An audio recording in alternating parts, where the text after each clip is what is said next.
11 की स्टार्टिंग में अन्ना डूपिंग से कहती है कि तुम बोट में जाओ और मेरा वेट करो, मैं अभी थोड़े टाइम बाद आती हूँ।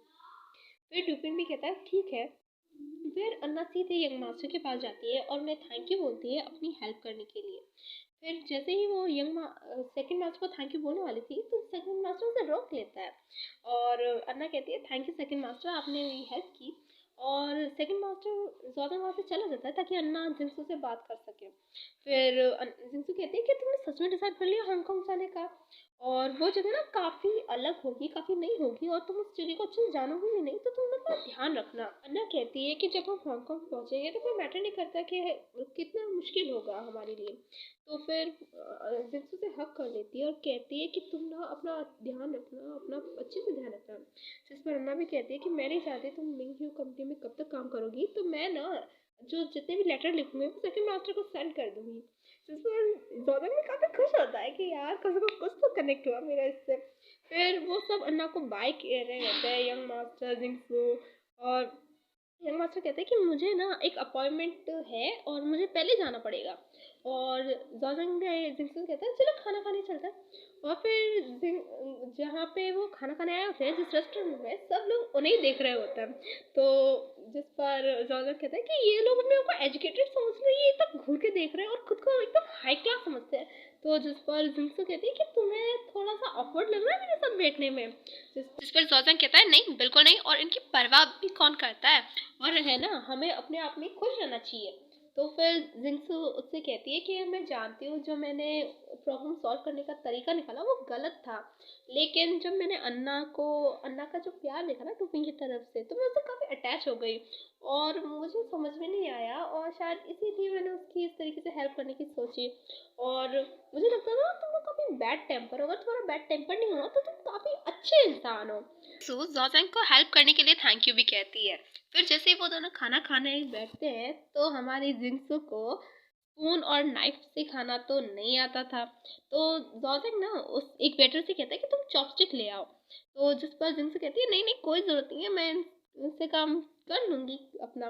तो जिस पर जोसेंग कहता है कि मैं मजाक नहीं कर रहा हूँ, और तुम्हें ना ये कुछ भी दिखाने की ज़रूरत नहीं है, और ऐसा कोई काम करने की ज़रूरत नहीं है जिसमें तुम कंफर्टेबल नहीं हो।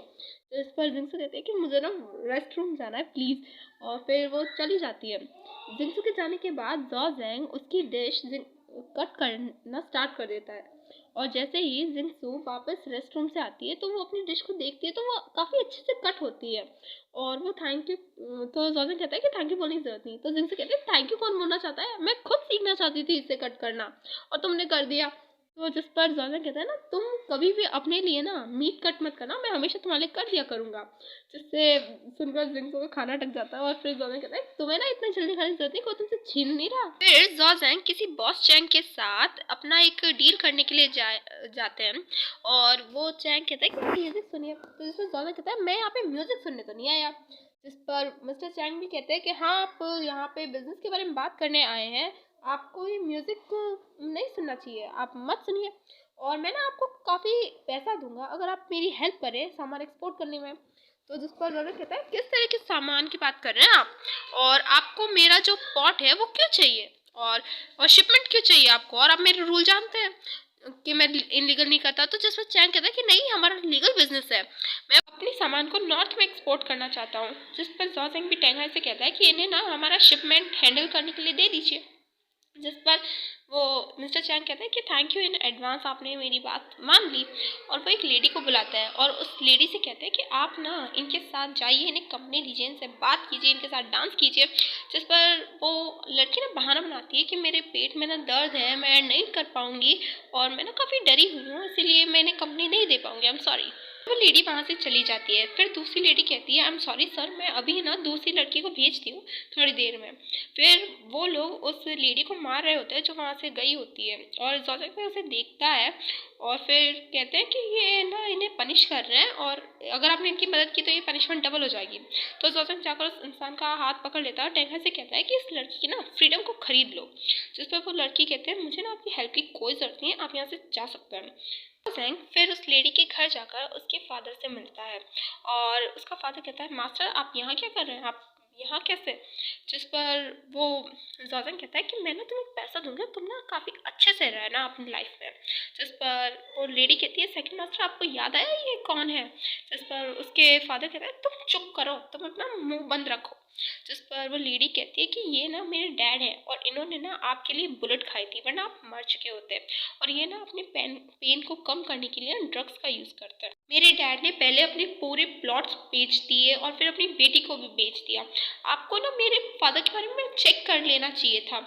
और जिस पर उसका फादर बोलता है तुम ना चुप करो, क्या बकवास बोले जा रही हो तुम। और जॉज़न के आदमी जॉज़न के कहने पर उस इंसान को ना उसके घर से उठा लेते हैं, और जो उस मैटर का रियल कल्प्रिट होता है उसे जॉज़न का भाई ले आता है और कहता है कि मैंने ना इसे सामान चेक करने के लिए भेजा था, लेकिन ये ना ड्रग एडिक्ट है। ये जो मिस्टर जैंग का ना सारा सामान चोरी करके बेच देता था और उसके बदले में ना काफ़ी सारा ड्रग लेता था, और अगर हमने इसे पहले नहीं पकड़ता ना तो पता नहीं क्या हो जाता। टेंगाई कहता है कि मैं श्योर नहीं हूँ, लेकिन ये ना काफ़ी ज़्यादा मात्रा में एक्सपोर्ट करते होंगे ड्रग, और आपको ना इसके बारे में पता करना चाहिए। और है ना, पहले तो ये सिर्फ स्मोकिंग के लिए बेचते थे, लेकिन अब तो पूरे मार्केट में हो गया है ये, और जो लोग ड्रग एडिक्ट नहीं थे वो ना अब ड्रग एडिक्ट हो गए हैं। जिस पर जॉर्डन कहता है कि पूरे शंघाई को ढूंढ मारो और कोई भी ड्रग एडिक्ट पर्सन ना बचना नहीं चाहिए। जिस पर वो आदमी कहता है सेकंड मास्टर मुझे माफ़ कर दीजिए, ये सब मेरी गलती है, और आज पता नहीं ऐसा क्या हो गया जो आप ये सब कर रहे हैं। आप मुझे पनिशमेंट दीजिए, मैं आपके पनिशमेंट लेने के लिए तैयार हूँ। और वैसे ही वो इंसान एक चाकू निकालता है मारने के लिए, तभी सौजन उसे रोक लेता है और कहता है तुम ना मेरे भाई हो, मैं तुम्हें कुछ नहीं होने दूंगा और मैं ना तुम्हें हमेशा प्रोटेक्ट करूंगा, लेकिन जब भी तुम कुछ गलती करोगे ना तो मैं तुम्हें पनिशमेंट भी दे सकता हूँ, और तुम ना अब पनिशमेंट तुम्हारे लिए अच्छी ही होगी। और वो जॉर्जन कहता है कि इसे ना लॉक कर दो, और उसके भाई उसे लॉक करने के लिए ले जाता है। जॉर्जन के हाथ से ना काफ़ी खून बह रहा होता है। तब उसका एक भाई कहता है कि जल्दी से ना मैं जिंक्सो को ढूंढो और जल्दी से ढूंढ के लाओ उन्हें। और फिर हमें दिखाया जाता है कि जॉर्जन उस ओल्ड मैन के पास होता है और ओल्ड मैन चिल्ला रहा होता है मुझे छोड़ दीजिए प्लीज़ सेकंड मास्टर, मैं हम दोनों भाई जैसे हैं, प्लीज़ मुझे छोड़। जॉर्जन कहता है मैं ना ये सब इसीलिए कर रहा हूँ ताकि तुम इस एडिक्शन से दूर हो जाओ। जिस पर वो आदमी कहता है कि अब सर मैं ये छोड़ दूंगा, मैं स्मोक करना छोड़ दूंगा, मैं धीरे धीरे अपने तरीके से इसे छोड़ दूंगा, प्लीज़ आप मुझे जाने दीजिए। जिस पर जॉर्जन कहता है कि इतना आसान नहीं होता किसी एडिक्शन को छोड़ना। जिस पर उस इंसान का ना सब्र टूट जाता है और वो कहता है मैं नहीं छोड़ सकता, आप मुझे जाने दीजिए, मैं आपसे बेग करता हूँ, प्लीज़ मुझे जाने दीजिए सेकंड मास्टर। और अगर आपने मुझे जाने नहीं दिया और आपने मुझे ड्रग नहीं दिया तो मैं मर सकता हूँ, मैं मर जाऊँगा। जिस पर वो कहता है जिस पर जॉर्डन कहता है लियो माँ तुम ना अभी काफ़ी बीमार हो, और जब मैंने तुम्हारी फर्स्ट टाइम तुम्हारी बेटी को देखा था उन्होंने मेरा फर्स्ट एड किया था, और है ना तुम अपनी बेटी को एक अच्छे स्कूल में भेजना चाहते थे और उनके लिए काफ़ी अच्छा पैसा कमाना चाहते थे ताकि तुम अपनी बेटी को ना एक फॉरेन यूनिवर्सिटी में पढ़ाई के लिए भेज सको। लेकिन अब तुम क्या कर रहे हो, और जब से तुमने मुझे जॉर्डन या सेकंड मास्टर कहा है ना तब से मैं तुम्हें इस तरह नहीं जाने दे सकता, और तुम्हें ना ठीक होना पड़ेगा और तभी तुम वापस जा सकते हो, और जैसे ही तुम ठीक हो जाओगे मैं तुम्हें खुशी खुशी आपसे जाने दूंगा। तब वो आदमी ना जॉर्डन को काफ़ी बुरा भला कहता है, काफ़ी ज़्यादा गालियाँ पड़ती है उससे जॉर्डन को कि तुम इनह्यूमन हो, तुम इतने क्रूअल कैसे हो सकते हो, प्लीज़ मुझे जाने दो मुझे यहाँ से। और ऐसे चिल्लाते चिल्लाते वो दोनों ही सो जाते हैं।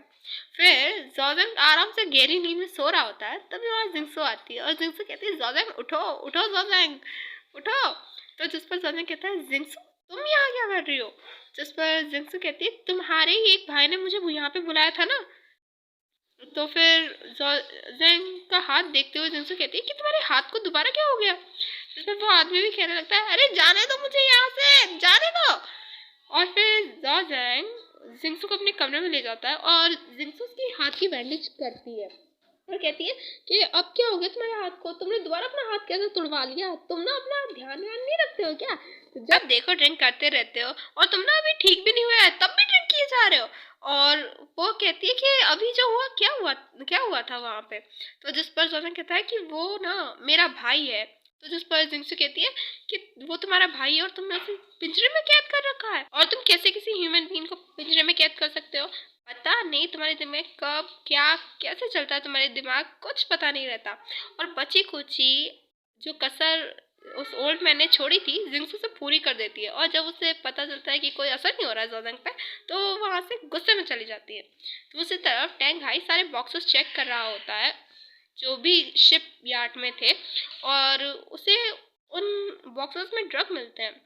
और वो कहता है सारे बॉक्सेस ना नीचे उतार दो, कोई भी ले जाने की जरूरत नहीं है। तभी वहाँ पर बॉस चैंग आता है और कहता है तुम लोग कर क्या रहे हो, जो जॉ चैंग से ना मैंने डील कर दिया है, और तुम लोग ना क्या वो अपने वादे से कैसे पीछे हट सकता है। तो जिस पर टेंगा कहता है उन्होंने है ना इस ड्रग के लिए कभी हाँ नहीं कहा था, और तुम जानते हो ना कि हम कभी ड्रग डीलिंग नहीं करते, और हम ना लीगल बिजनेस करते हैं, और तुमने तो कहा था लीगल बिजनेस है। और जिस पर चैंग कहता है कि ठीक है जॉ चैंग ये देख लेंगे।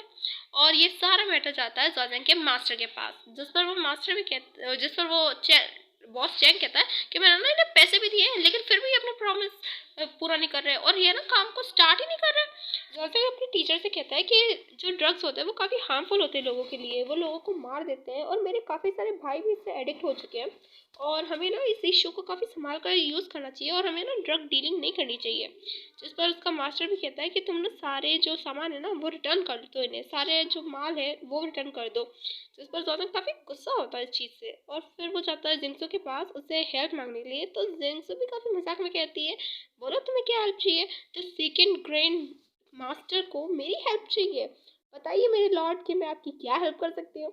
जिस पर जॉर्डन कहता है कि मेरे जो भाई है ना वो काफ़ी ड्रग एडिक्ट हो गए हैं, और इस मामले में मुझे तुम्हारी हेल्प चाहिए कि उनके ड्रग्स को कैसे दूर करें। मैंने ना उन्हें काफ़ी लॉक भी किया ताकि वो ड्रग से दूर रहे, लेकिन ये ड्रग ना बाकियों से काफ़ी अलग है, और वो जैसे जैसे दिन बढ़ रहा है वो उनकी हालत काफ़ी बुरी होती जा रही है, बद से बदतर होती जा रही है। और काफ़ी टाइम बीत गया है लेकिन कुछ काम ही नहीं आ रहा है। क्या तुम इस चीज, और तुम सिर्फ एक ऐसी बंदी हो जिस पर मैं पूरा यकीन करता हूँ, क्या तुम मेरी इसमें हेल्प कर सकती हो। प्लीज़ जिंक्सू मुझे तुम्हारी ना हेल्प की ज़रूरत है। जिस पर जिंक्सू भी कहती है आई एम सॉरी, मैंने तुम्हें काफ़ी मिसअंडरस्टैंड किया था पहले, और मैं ना अपना बेस्ट ट्राई करूँगी तुम्हारी हेल्प करने के लिए, और मुझसे जो हो पाएगा मैं करूँगी। और जैसे ही वो नियांग रेजिडेंस के लिए जा रहे होते हैं तो जॉर्डन ना उसके सर अपना सर रख देता है उसके कंधे पर, और कहता है कि हिलो मत, मैं ना काफ़ी टाइम से सोया नहीं हूँ। और जिनसे तुम जानती हो जब तुम्हारे भाई तुम्हारी आंखों के सामने मर रहे हो और तुम कुछ भी नहीं कर पाओ, तो जो वो फीलिंग होती है ना कितनी हेल्पलेस होती है, तुम कितनी ज़्यादा हेल्पलेस फील करती हो तुम बता ही नहीं सकती हो। और जिनसे सोचती है कि कैसे उसके मॉम डैड को उसकी आंखों के सामने ही गोली मार दी गई थी लेकिन वो कुछ भी नहीं कर पाई थी, वो एकदम हेल्पलेस हो चुकी थी। तो मन में सोचती है कि मैं कैसे नहीं जानूंगी इस फीलिंग को, कैसे मेरे मॉम डैड को मेरी आंखों के सामने मार दिया था लेकिन मैं कुछ भी नहीं कर पाई थी उन लोगों के लिए, सिर्फ देखती रह गई थी। और वो ज़्यादा से कहती है तुम ना पीसफुली सो जाओ, जब नियांग रेजिडेंस आ जाएगा तो मैं तुम्हें उठा दूंगी। और फिर हमें जिनसो को नियांग रेजिडेंस में दिखाया जाता है जिसमें वो ओल्ड मैन का चेकअप कर रही होती है, और कहती है कि इन्हें काफ़ी टाइम से ना पॉइजन दिया जा रहा है जिसकी वजह से इन्हें इनकी हालत सुधरने में काफ़ी दिक्कत होगी, और तुम लोगों ने इन्हें भूखा प्यासा भी रखा है जिससे ये काफ़ी इफ़ेक्ट हुए हैं। और मैं ना ऐसा करती हूँ कुछ चाइनीज़ हर्ब से इनका इलाज करती हूँ। जो पर ज़्यादा कहता है तुम वो बनाओ, मैं किसी को भेजता हूँ तुम्हारे पास। और फिर टैंग आई से कहते हैं कि इनकी बेटी को लेकर आओ। फिर कुछ टाइम बाद हमें उन दोनों माँ बाप बेटी को साथ में दिखाया जाता है, उसकी बेटी उसे सूप पिला रही होती है, और वो आदमी कह रहा होता है कि अपने फादर को माफ़ कर दो वो गलत थे। और जिस पर वो बेटी कहती है कि आपको ना सॉरी बोलने की कोई ज़रूरत नहीं है, हम ना फ्यूचर में काफ़ी अच्छे से रहेंगे। और फिर वो आदमी टेंगा से कहता है कि मैं ना वॉक के लिए जाना चाहता हूँ, क्या तुम मुझे अपना हाथ दोगे। जैसे ही टेंगा उसके पास आता है तो वो टेंगा की गन छीन कर ज़्यादा के फोरहेड पर रख देता है, और जिस पर ज़्यादा कहता है कि गन को ना नीचे रख दो, तुम ड्रग्स भी छोड़ दो। जिस पे उसकी बेटी कहती है आप क्या कर रहे हैं फादर। जिस पर वो ओल्ड मैन कहता है I am sorry second master, और वो ना खुद को ही शूट कर लेता है, और ज़्यादा उसे बचाने की कोशिश करता है लेकिन सिर्फ गन ही उसके हाथ में रह जाती है ज़्यादा के हाथ में। और उस इंसान की मौत पर उसकी बेटी रोती है, ज़्यादा को भी काफ़ी बुरा लगता है, वो भी थोड़ा बहुत रोता है उस पे। और दूसरी तरफ लॉन्गसी वो सारा सामान लेने के लिए आया हुआ होता है, जॉसिंग के आदमी उसे सामान देने से मना कर देते हैं, जिस पर लॉन्गसी कहता है कि किसकी हिम्मत है जो और मास्टर के सामान को नहीं देगा। और वो जॉसिंग का आदमी कहता है कि अभी हमने नोटिस भिजवा दिया है सेकंड मास्टर को, वो आ रहे होंगे। तो लॉन्गसी कहता है मैं ना किसी का वेट नहीं करने वाला। फिर जॉर्डन का एक भाई जॉर्डन को सब कुछ बताता है कि लॉन्ग से सामान लेने आ गया है, तो जिस पर जॉर्डन उस आदमी से कहता है कि मैं ना तुम्हारा रिवेंज ज़रूर लूँगा। और उस शिप यार्ड पे काफ़ी ज़्यादा झगड़ा होने लग जाता है, और वहीं पर जॉर्डन आता है, और उन झगड़ों में उस शांत हो जाता है जॉर्डन के आते ही। और उसका आदमी कहता है कि सही टाइम पे आए हो आप सेकंड मास्टर। और जिस पर लॉन्स कहता है तुमने ना अपने बंदों को ट्रेन नहीं किया, मैं तुम्हारी हेल्प कर सकता हूँ उन्हें ट्रेन करने पे। जिस पर जॉन कहता है तुमने सामान वापस लेने आए हो। फिर वो उसे एक रेगुलेशन लेटर दिखाता है कि जो भी कोई ड्रग की डीलिंग करता है या फिर कुछ ऐसा काम करता करता हुआ पाया जाता है, उसे ना पनिशमेंट मिलती है और उसे शायद अपनी जान भी देनी पड़ जाए। जिस पर लॉन्सी कहता है कि जिसने ये रूल बनाया ना वो इंसान तो जिंदा है, लेकिन ये रूल जिंदा नहीं है, ये कब का खत्म हो चुका है। इस पर ओल्ड मास्टर ने भी ना एग्री कर दिया है इस काम पर। जिस पर जॉर्डन कहता है जब से मुझे ये शिप यार्ड मिला है ना, तो इसके रूल भी मैं बना सकता हूँ और ख़त्म भी मैं कर सकता हूँ। तो लॉन्सी कहता है तुम डिसऑबे करोगी ओल्ड मास्टर की बात को, और जो तुमने मेरे सामने कहा ना वो तुम खुद जाकर ओल्ड मास्टर को कहना। तो फिर जॉर्डन कहता है अगली बार से मुझे ना शिप यार्ड पे कोई भी ड्रग डीलिंग करते हुए नहीं देखना चाहिए, और अगर ऐसा हुआ ना तो मैं उसे छोड़ूंगा नहीं। और ये सब ना लॉन्सी को सुनाने के लिए कहता है, और जॉर्डन के भाई पूरा ड्रग के सामान को आग लगा देता है। और ये सब बात सेकंड यंग ओल्ड मास्टर को भी पता चलती है। और जिस पर सेकंड मास्टर कहते हैं कि मैं आपसे बेग करता हूँ कि इसे बंद करवा दीजिए। और जिस पर ओल्ड मास्टर कहते हैं ये बिजनेस का रूल है और तुम्हें पनिशमेंट तो मिलेगी, तुम पनिशमेंट से बच नहीं सकते। तो सोचते कि सभी आदमी तैयार हो जाते हैं कि हम ना सेकंड मास्टर की जगह पनिशमेंट लेंगे। जिस पर लॉन्सी कहता है तुम लोग कर क्या रहे हो, तुम लोग पागल वागल हो गए हो क्या। जिस पर वो ओल्ड मास्टर कहते हैं कि ये बिजनेस का रूल है, तो तुम्हें पनिशमेंट के थ्रू अपना जो आधा शिपयार्ड है वो लॉन्सी को देना होगा। तो लॉन्सी कहता है कि मुझे नहीं चाहिए आधा शिपयार्ड, ये लोग ना सब कुछ मेस कर देंगे और मुझे छोटा सा हिस्सा मिलेगा। अगर आप मुझे देना ही चाहते हो तो आप मुझे कसिनो और वेयर हाउस दे दीजिए। जिस पर जॉर्जेंग भी एग्री हो जाता है कि ले लो तुम्हें जो लेना है। और जॉर्जेंग फिर जिंसू के पास आता है और फिर जिंसू कहती है तुम इतना लेट कैसे हो गए, क्या हुआ। और उसे याद आता है कि कैसे उस ओल्ड मैन ने अपनी जान दे दी थी कि मैं स्मोक नहीं करूँगा। तो जॉर्जेंग उससे वो मेडिसिन ले लेता है और उसे थैंक यू कहता है।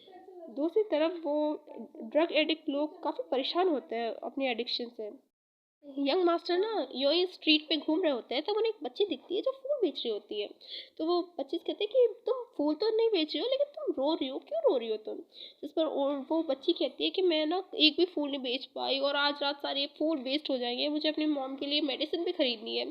जिस पर सेकंड मास्टर कहते हैं तुम ना रो वो मत, मैं तुम्हारे फूल खरीद रहा हूँ और तुम ना यहाँ से पूछो, मैं तुम्हारे सारे फूल खरीद लूंगा।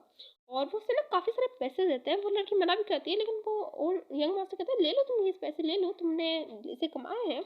और वो सीधा जाकर जिंसू को देते हैं। दूर से जॉर्जिंग भी ये सब कुछ देख रहा होता है और काफ़ी गुस्सा आ रहा होता है कि ये कैसे मेरी बंदी को फूल और गिफ्ट कर सकता है।